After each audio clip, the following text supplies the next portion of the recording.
Very good afternoon to one and all. So today's lecture we discuss about module number 2, lecture number 12.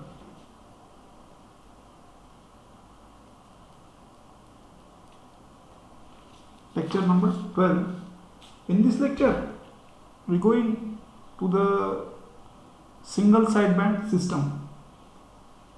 In previous lecture number 11 we discussed about how to generate double sideband suppressed carrier by balance modulator, ring modulator. These are the product modulator, as well as we use the FET based modulator to generate double sideband suppressed carrier. In this lecture we discuss about how the single sideband system is efficient rather than the double sideband full carrier wave and double sideband suppressed carrier wave. The basic version of AM modified suppressing carrier, the component is yield to double sideband suppressed carrier technique. The bandwidth requirement in double sideband suppressed carrier is still same as that the AM modulation. So both the sidebands, namely upper sideband and lower sideband, carry the same information. Hence, the saving the bandwidth can be achieved by suppressing one of the sideband. This process is nothing to develop the another variant of AM on the top of double sideband suppressed carrier, the term as a single sideband suppressed carrier, that is technique. But mostly the single sideband suppressed carrier mostly we know as SSB, single sideband suppressed carrier. So in existence of full wave amplitude modulation or the another version of the amplitude modulation is modified version double sideband suppressed carrier. They have carried information in only lower sideband or upper sideband, but the bandwidth requirement as same it is in previous. So a new technique saving the bandwidth and achieving by the suppressing one of the sideband. This though process is lead to development another variant of the another version of the amplitude modulation technique on the top of the basis of double sideband suppressed carrier, termed as a single sideband suppressed carrier. So this SSB is also called as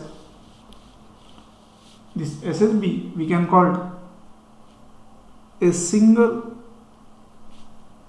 sideband suppressed carrier, which is a modified version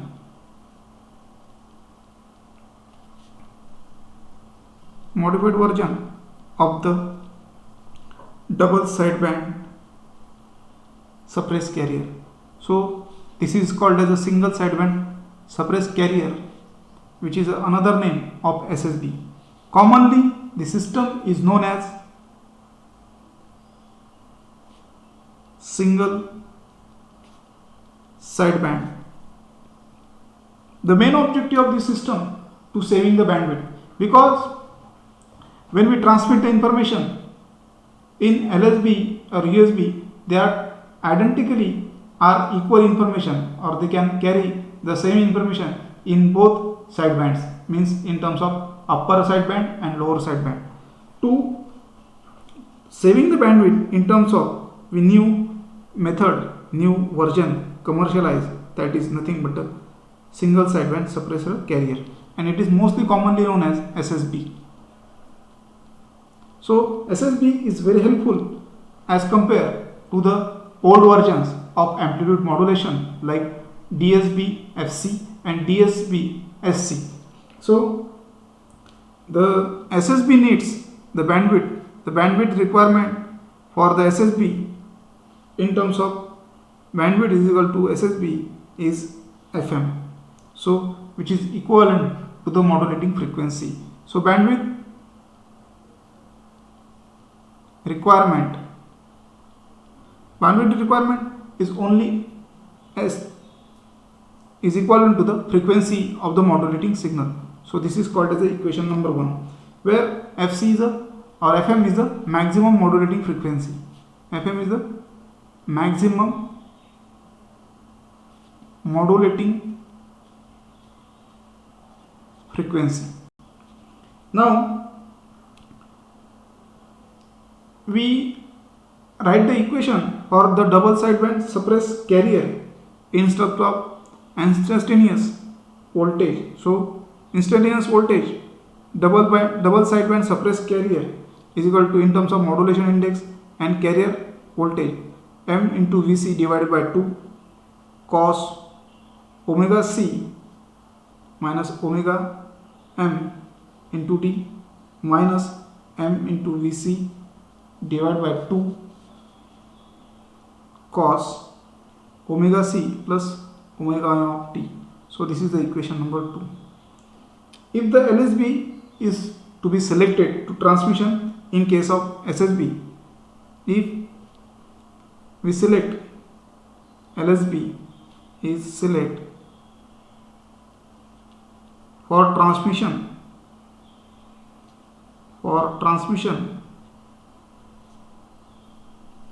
in case of SSB, then we can write the instantaneous voltage for single sideband, that is m Vc divided by 2 cos omega c minus omega m of t. This is the equation number 3. If we select alternatively, when we select to transmit the information in the system of single sideband, if we choose USB chosen to transmit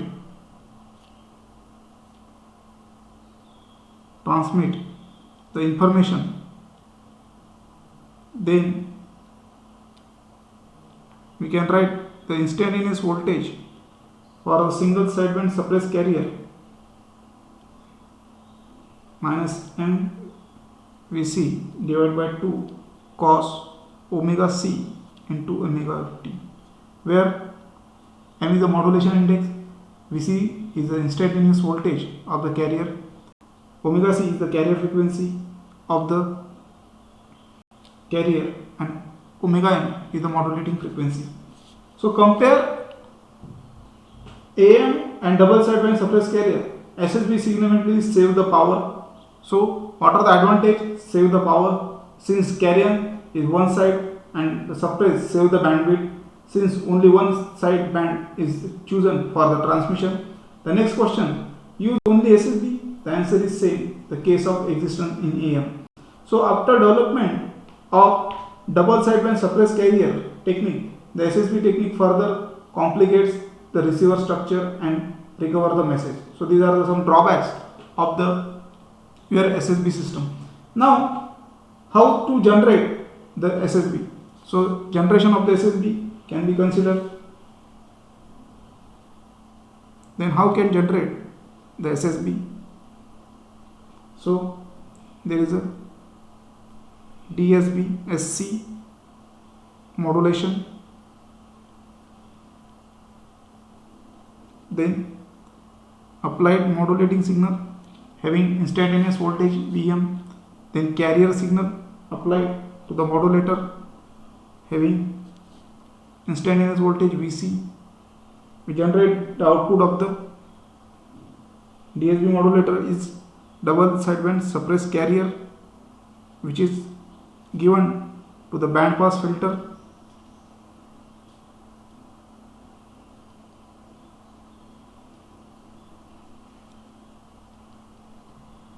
and output of the band pass filter is SSB. So this is the output of the SSB. Now this block diagram represent the generation. This figure shows the generation of SSB, single sideband. Now we have the equation for the double sideband suppressed carriers. So instantaneous voltage of double sideband suppressed carrier is MVC divided by 2 cos omega c into omega mt minus m into Vc divided by 2 cos omega c minus omega m into t. So this is the equation number 4. Now generating the SSB, then DSB is applied, passed through the band pass filter depending upon the cutoff frequency. Either LSB or USB come out to the band pass filter, and the cutoff frequencies are the FC minus FM and then LSB is choose for transmission, and instantaneous voltage of the SSB signal is given for the, if we transmit the LSB, that time the instantaneous voltage is given by MVC divided by 2 cos omega c minus omega m into t. When we transmit the information in SSB by using LSB, the output of the band pass filter, the instantaneous voltage is come out to be this. Alternatively, the cutoff frequency FCN, FC plus FM, then the instantaneous voltage is to be comes out when the cutoff frequency is FC plus FM. So the instantaneous voltage of that sideband, which is a USB MC Vc divided by 2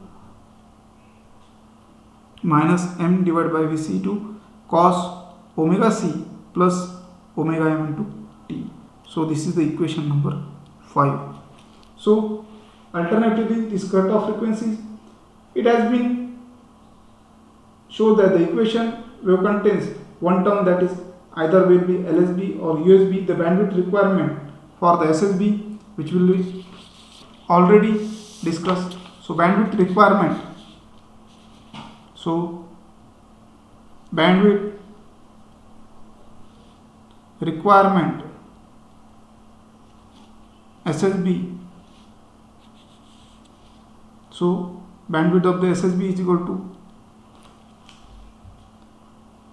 FC plus FM minus FC is equal to FC minus FC minus FM. So we get bandwidth of the SSB is equal to frequency of the modulating signal, maximum frequency of the modulating signal.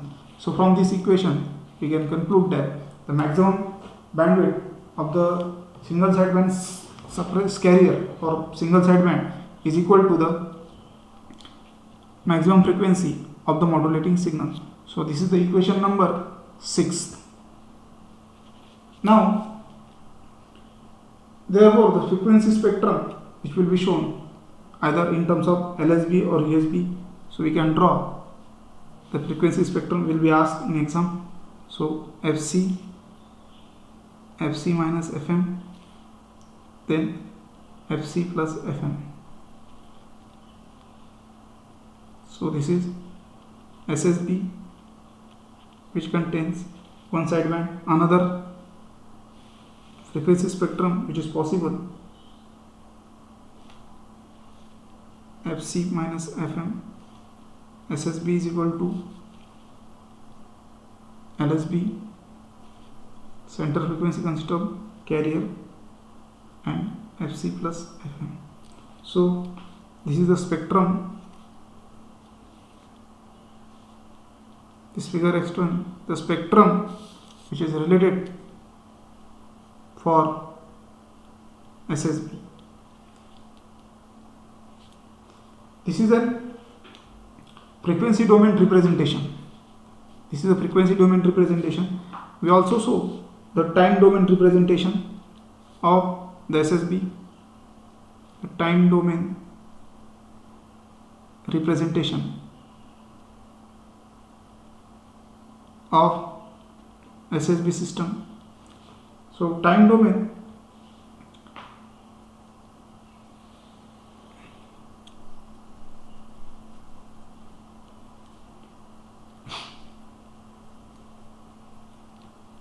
instantaneous voltage,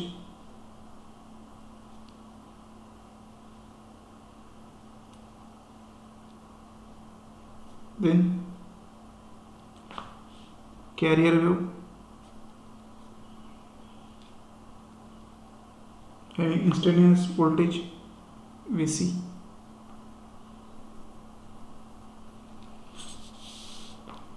How can draw? This is the carrier wave. How can draw the waveform in SSB system? So this is a carrier wave. This is the modulating signal.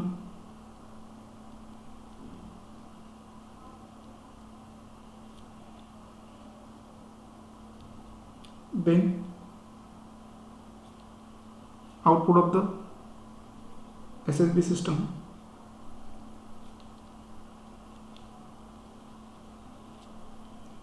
look like this.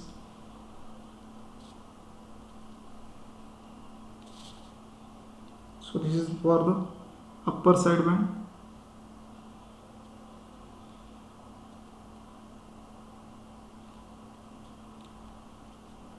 So this is the SSB generation in upper sideband and instantaneous voltage V. If the generation in lower sideband, that times like this, SSB, LSB. So this is the time domain representation of SSB.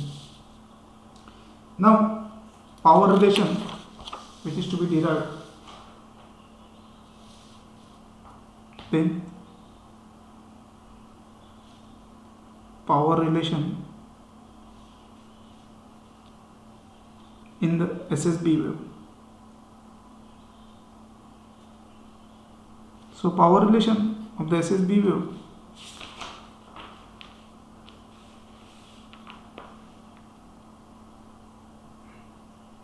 it consists of either upper sideband or lower sideband, one of the. So it may be instantaneous voltage of upper sideband divided by resistance, and may be consist of instantaneous voltage of upper sideband square divided by R. Now all the voltages are RMS values and R is the resistance of the power in dissipated. So we can calculate the power of in LSB, power of USB. So VSB square, this is the instantaneous voltage value, so we can put into RMS values. So M into Vc divided by root 2 square under root 2, so divided by R. So after solving this equation, the power of LSB in single sideband is equal to M square Vc square divided by 8R, or we can write down in terms of M square divided by 4 Vc square divided by 2R. So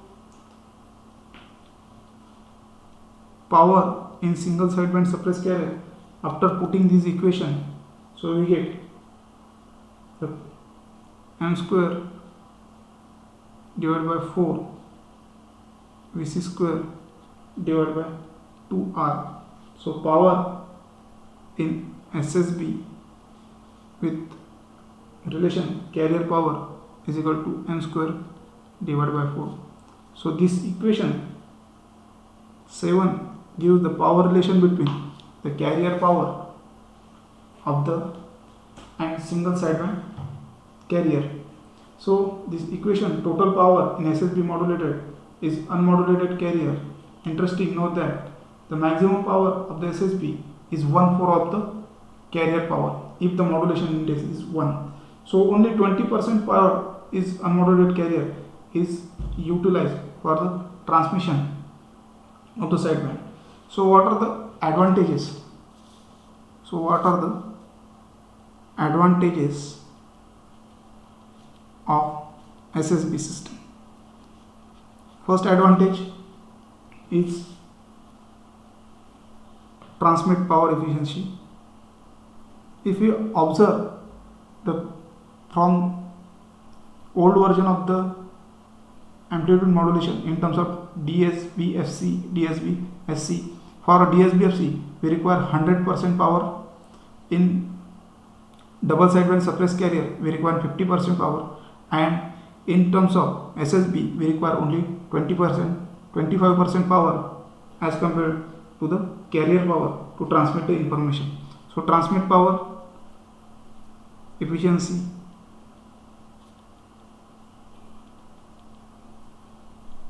then bandwidth efficiency. If we look out the bandwidth requirement for double sideband full carrier wave or double sideband suppressed carrier wave, the bandwidth requirement is twice FM, but the bandwidth requirement in SSB system is only FM. So bandwidth efficiency is more.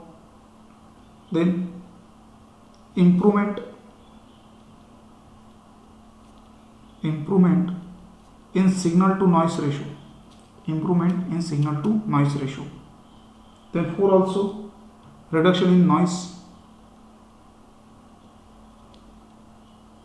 Reduction in noise. 5th one is reduction in distortion.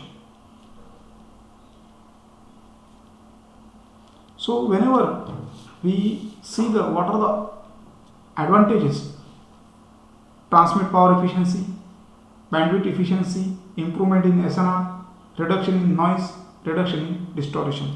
So these are the advantages of single band sideband system. Then what are the disadvantages? So disadvantages of the single sideband suppressed carrier: difficult to alignment and tuning. First, difficult in an alignment and tuning. Second, complex in terms of the receiver system is very complex. So this is the drawbacks or disadvantage of the SSB system. Now this is all about to calculate the SSB generation system. So if we do the numericals on this basis, which comes in your objective type of questions or any, we refer the book of Kennedy Electronics Communication System, page number 49. In this module, the discuss about the amplitude modulation, module number 3. So we can stop here. Thank you very much.